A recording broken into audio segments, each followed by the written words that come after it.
Comment je peux commencer à introduire la nuit 2 de WrestleMania 42? J'ai du coup bien sûr regardé WrestleMania 42 et en regardant ce show, j'ai eu beaucoup d'émotions.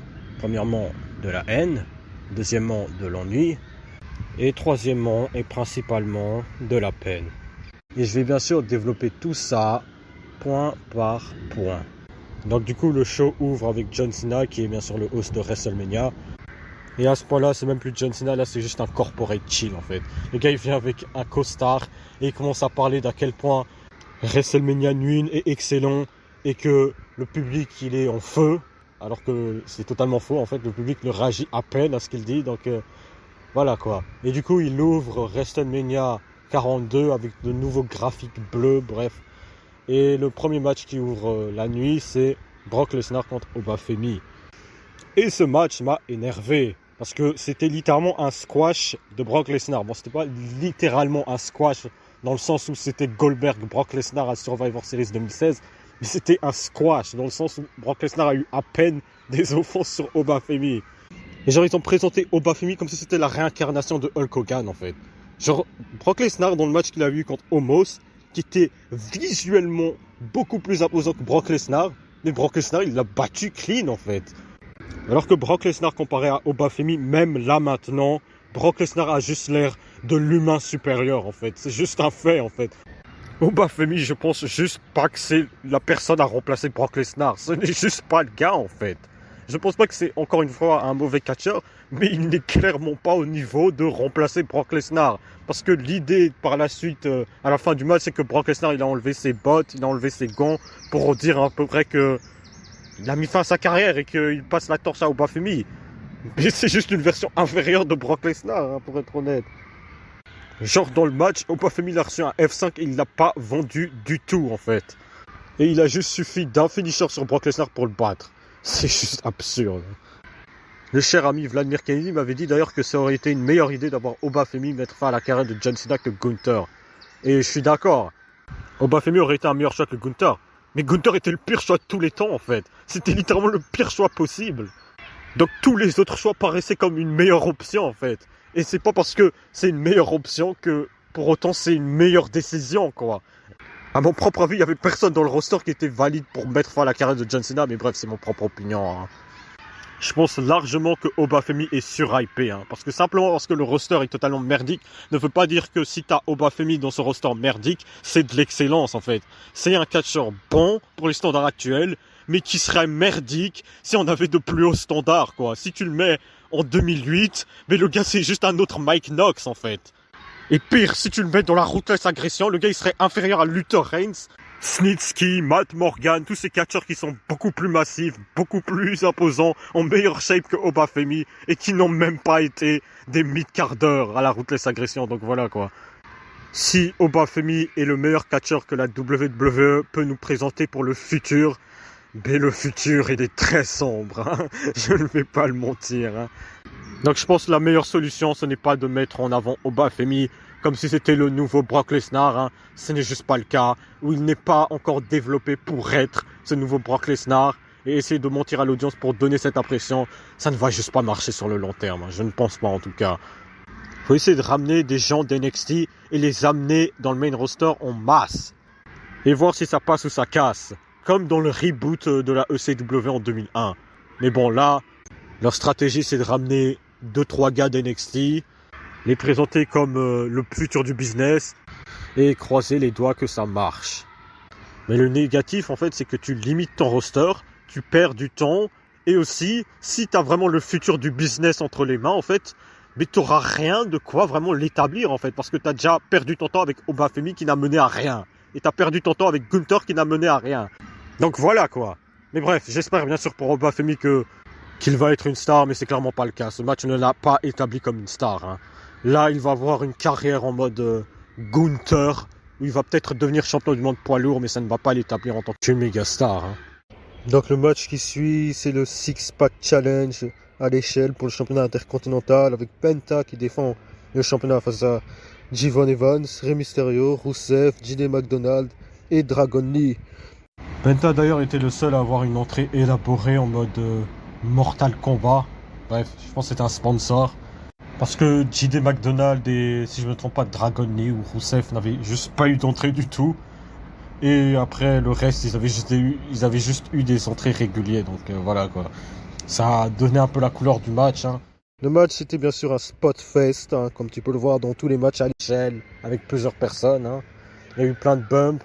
Javon Evans était clairement l'MVP du match. Mais malheureusement, je sais pas pourquoi, ils n'ont pas décidé de lui mettre le championnat. Hein. Ils ont décidé de faire conserver le titre à Penta, qui...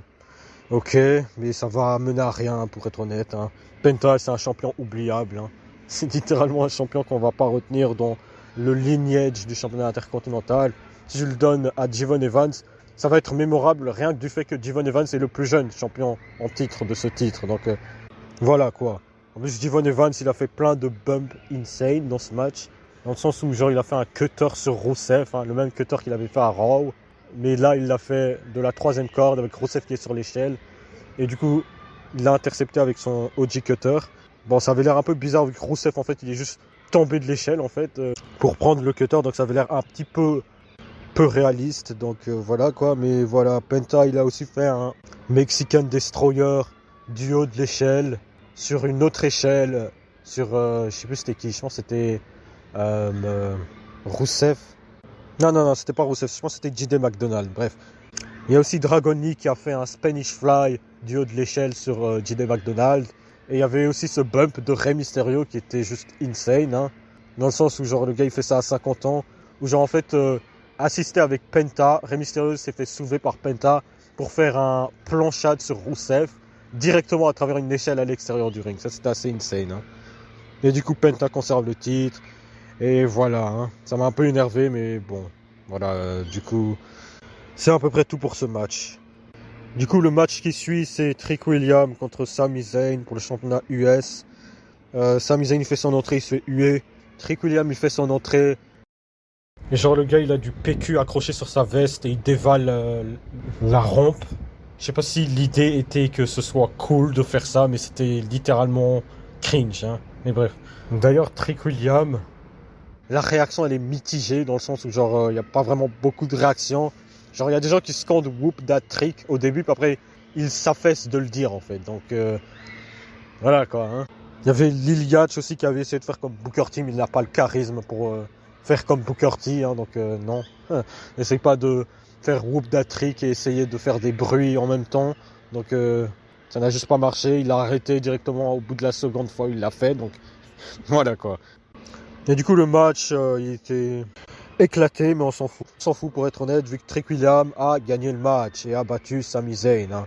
Heureusement. Hein, si Sami Zayn avait battu Trick Williams, ça aurait été juste absurde. Bon, en vrai, c'est pas comme si j'avais à foutre de Trick Williams. Hein. C'est plus dans le sens où je veux pas voir Sami Zayn gagner. D'ailleurs, la meilleure chose qui aurait dû être faite, c'est ajouter Carmelo Hayes dans le match. Ou faire Carmelo Hayes gagner pour qu'il affronte Trick Williams.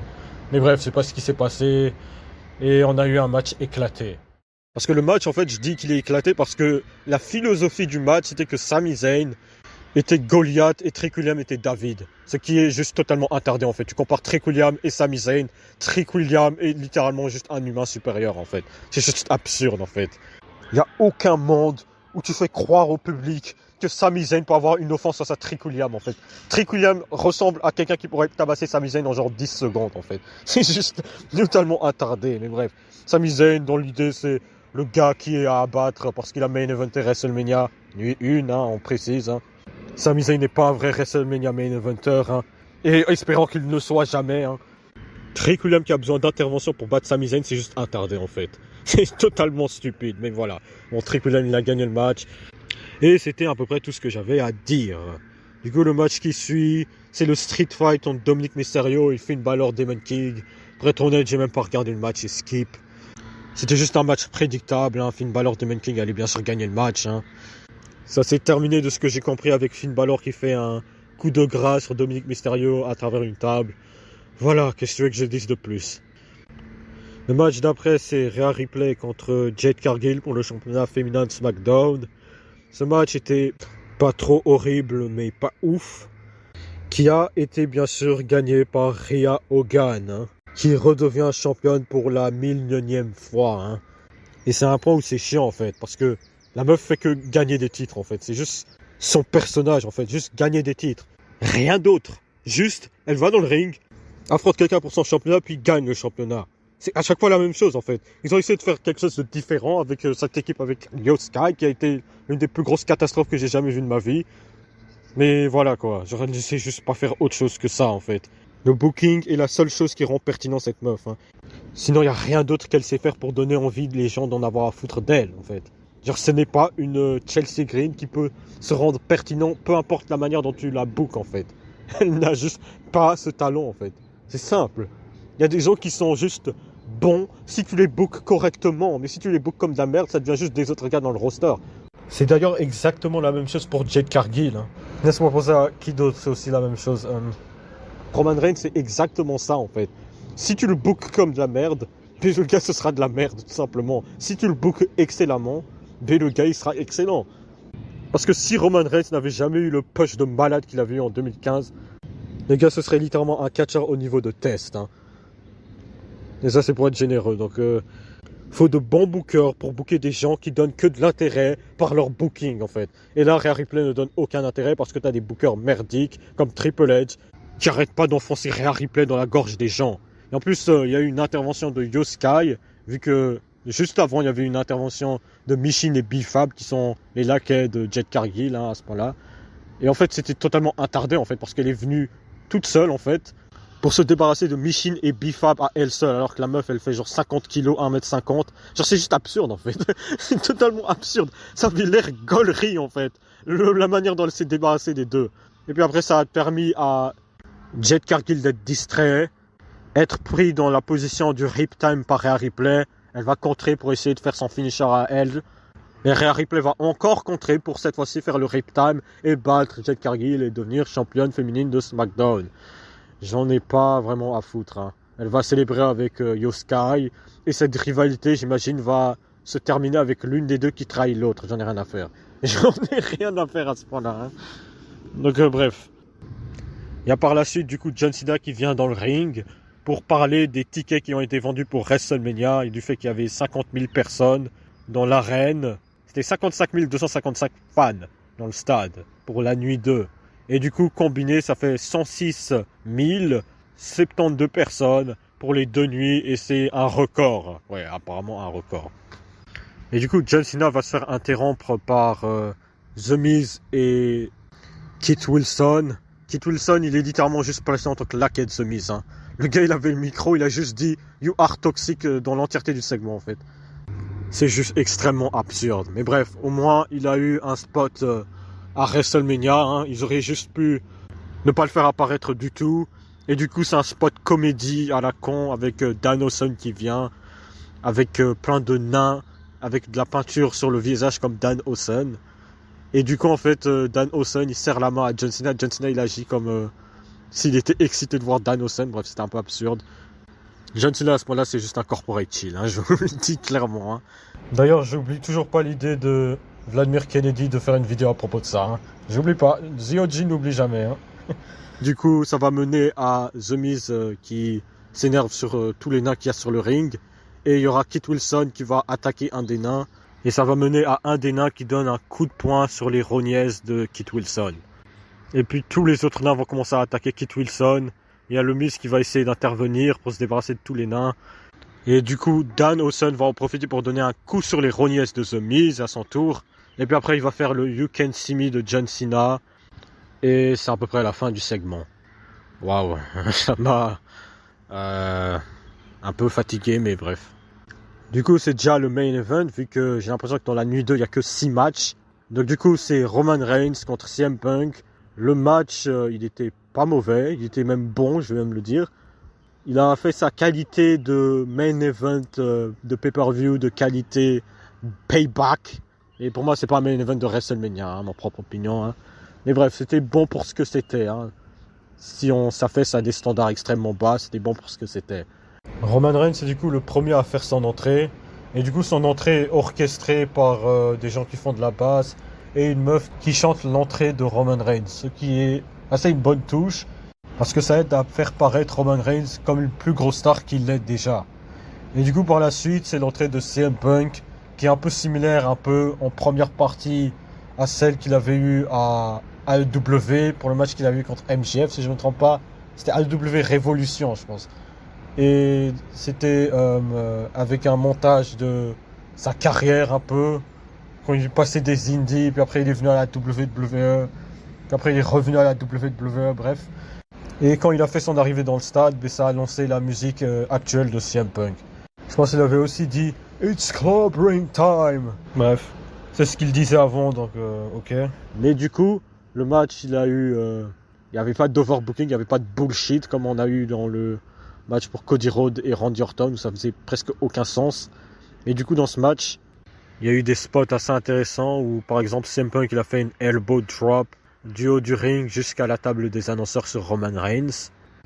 Il y a aussi eu les finishers qui ont été faits sur les deux respectivement et bien sûr dégagés parce que bon, ok, là c'est acceptable vu que c'est le main event de WrestleMania. Et d'ailleurs, CM Punk il a tenté de faire la spear de Roman Reigns en portant le Ulufala de Roman Reigns, genre pour donner un niveau un peu psychologique dans le match. Bref. Et Roman Reigns il a contré ça avec la guillotine. Et d'ailleurs, il a tenté la guillotine 2 fois et CM Punk il a réussi à s'en échapper. Donc voilà. Il y avait aussi une autre partie où il y a CM Punk qui a fait un Superman Punch sur Roman Reigns, mais bon, vu qu'il n'est pas très athlétique, ça avait l'air complètement merdique quand il l'a fait. Et Roman Reigns, je pense qu'il a tenté de faire un GTS. Mais bref, CM Punk l'avait contré. Roman Reigns a aussi fait une powerbomb sur CM Punk à travers la table des commentateurs. Et du coup, le match il s'est terminé avec Roman Reigns qui claque une spear à CM Punk. CM Punk qui le vend pas trop, mais dans le sens où genre il est trop fatigué pour essayer de rattaquer Roman Reigns. Et du coup, Roman Reigns enchaîne une autre spear et le couvre pour le compte de 3. Et du coup, Roman Reigns devient champion du monde poids lourd de la WWE. Du coup, je pense quand même que c'était la meilleure décision. Je suis content que Roman Reigns gagne parce que je le préfère 1 milliard de fois à CM Punk. Hein. Il rend en plus de ça plus prestigieux le championnat du monde poids lourd qui était tenu par des Gunther, Jey Uso et Damien Priest. Donc au moins il y a à peu près un bénéfice à ça. Mais on sait tous que Roman Reigns va venir que tous les 3 mois en tant que champion. Donc voilà, faut pas s'attendre à ce qu'il vienne toutes les semaines. Peut-être qu'il va venir dans le Raw après WrestleMania, mais le gars ne va pas être là chaque semaine. Il sera là encore moins que CM Punk. Donc voilà.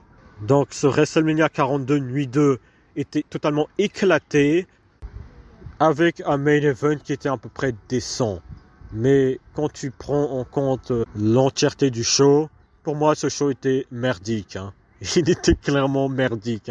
Le main event ne sauve pas l'expérience atroce que j'ai eue en regardant la nuit 2 de WrestleMania 42.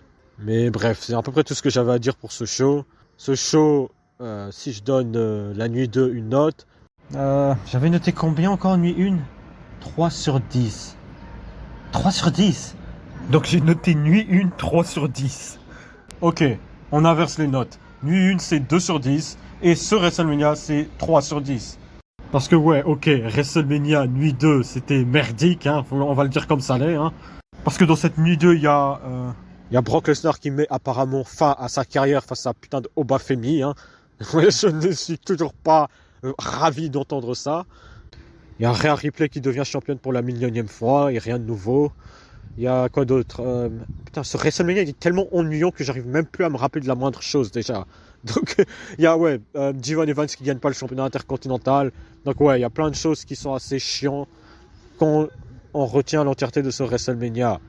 Et enfin de la nuit 2 en tout cas. Mais c'est légèrement moins pire que la nuit 1. Bon, après les deux ça reste de la merde, on va le dire aussi.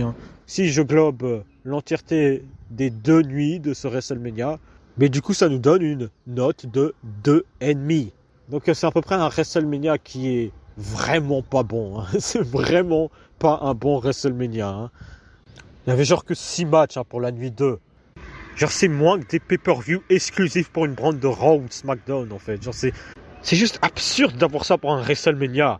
Genre il n'y a plus du tout l'impression de regarder WrestleMania quand on regarde WrestleMania en fait. Je pense AJ Styles lui-même il l'avait dit qu'il préférait mettre fin à sa carrière au Royal Rumble parce que à quoi bon mettre fin à sa carrière à WrestleMania parce que genre WrestleMania a perdu son feeling en fait. Donc voilà quoi. Même les catcheurs eux-mêmes le disent. Et bref, et en plus l'action dans le ring est courte et t'as plein de pubs. Donc ouais, hein, ce WrestleMania est totalement merdique et totalement pire que plein d'autres WrestleMania qui sont passés avant. Hein. Faut même pas essayer de me donner cet argument de sélection hein, avec ah mais ce WrestleMania est pire en fait. Ce WrestleMania 27 il est pire pour si. Hein. Regarde le main event, mais à un moment, faut arrêter de me donner un argument où tu essayes de comparer pire avec pire en fait. Ça c'est pas ce qui s'appelle développer un argument. C'est juste présenter pire pour donner l'illusion aux gens que la chose que tu essayes de défendre est moins pire. Mais ça ne marche pas comme ça ici. Si deux trucs sont merdiques, on va pas essayer de défendre l'un parce qu'il est moins merdique que l'autre. On va juste dire que les deux choses sont merdiques parce que c'est les choses comme ils sont en fait. Les deux nuits de WrestleMania 42 étaient tous les deux merdiques. Peut-être que la nuit une était moins pire, hein, ça reste mon propre opinion, mais ça reste un WrestleMania totalement merdique. Donc du coup c'est tout ce que j'avais à dire par rapport à ce show. ZOG vous dit de vous abonner, de liker, de commenter, de partager. Et ZOG, putain, ah oui, j'ai oublié de dire, hein, je suis dehors, hein, c'est pour ça qu'il y a plein de bruit à l'arrière. Et du coup ZOG vous dit à plus tard. Bref.